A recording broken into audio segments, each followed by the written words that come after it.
అనుకున్నా కుర్రోళ్ళు ఏదో బ్రహ్మాండంగా చేస్తారు అనుకున్నా, ఒక్క కుర్రోడు కూడా 5 మందిలో లేకుండా పోయారు. పెద్దలు బ్రహ్మాండంగా చేసి పశ్చిమ నియోజకవర్గంలో మన ఎవరైనా చూస్తే సుబ్బారావు గారు కానీ లేకపోతే సుబ్బయ్య గారు కానీ అందరూ కూడా పెద్ద పెద్ద వాళ్ళు అందరూ సిగ్గు ఉండాలి. చిన్న చిన్న కొత్తగా అధ్యక్షులైన వాళ్ళందరూ కూడా నిద్రపోతున్నారు.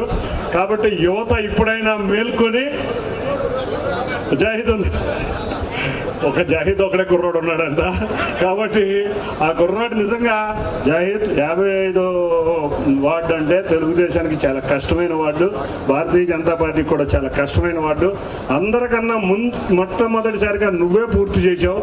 కాంగ్రెస్ తెలియజేసుకున్నా. ఇదే విధంగా మరిన్ని వార్డులు జాహిద్ను ఆదర్శంగా తీసుకోండి. ఒక్కొక్కరు యువ ప్రెసిడెంట్లు చాలా మంది ఉన్నారు, ఎవరు కూడా అలా సిగ్గేస్తుంది నాకైతే అది చూసినా మాత్రం. తప్పకుండా నిజంగా పెద్దవారు యువకులు కలిసి మెలిసి పనిచేయగలిగే ఏకైక పార్టీ తెలుగుదేశం పార్టీ.